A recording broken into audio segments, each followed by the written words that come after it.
Hello, my name's Jason, and I'm here to share with you a short video sharing my young views on the world's philosophies. The two questions to be answered in today's video were given by our philosophy teacher, and I'm here to gladly answer them. What are the commonalities of Western philosophy with Eastern philosophies? For me, the commonality of Western philosophy and Eastern philosophy lies in the roots of the reason why man makes philosophies in the first place. We philosophize to seek the truth, an ultimate cause, but we also philosophize to find the meaning, the greatest meaning, and answer to all. Both sides of the world are already similar because the fact that they pursue the truth through philosophy means that man will have the love of wisdom despite the differences between the West and the East.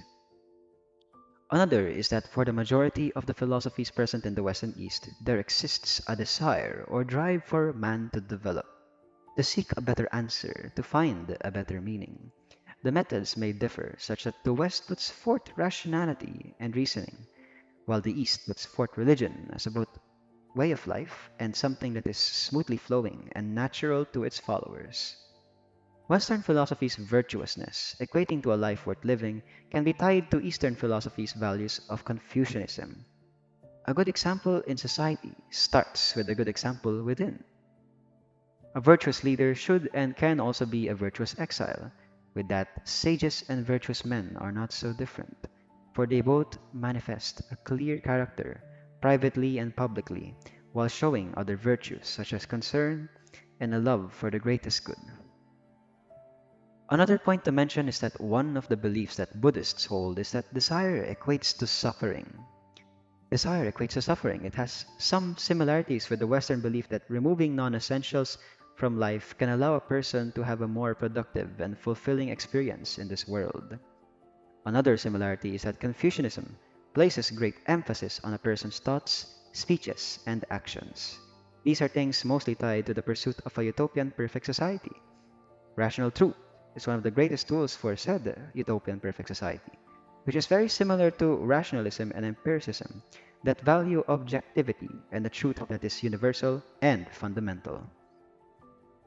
Another commonality is that the fact that the two philosophies deeply value the art of passing down the philosophies, preserving them, or even better, immortalizing them through the generations to come.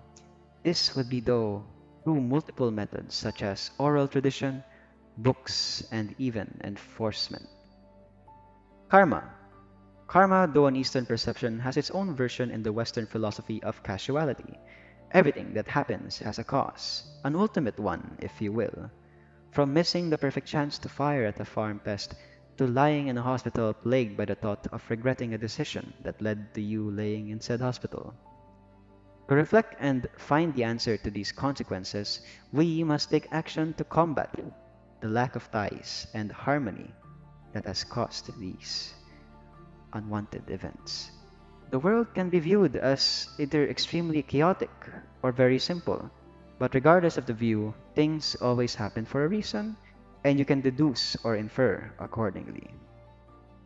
Lastly, the two philosophies are very tied to the individual, his independence, equipped with a set of virtues and principles that he should carry on his journey through life, along with his very example to others. The power of interdependence, the strength in both isolation and unity. Reasoning is a blessing, a beautiful gift that makes a man special. To live and die for the betterment of all is surely held in high regard and noble by both philosophies, as man was destined to be as great as he is good. As a Filipino, what kind of philosophizing are you inclined to practice and why? As a Filipino, the kind of philosophizing we must be included in is the love of tradition, culture, history, and religion.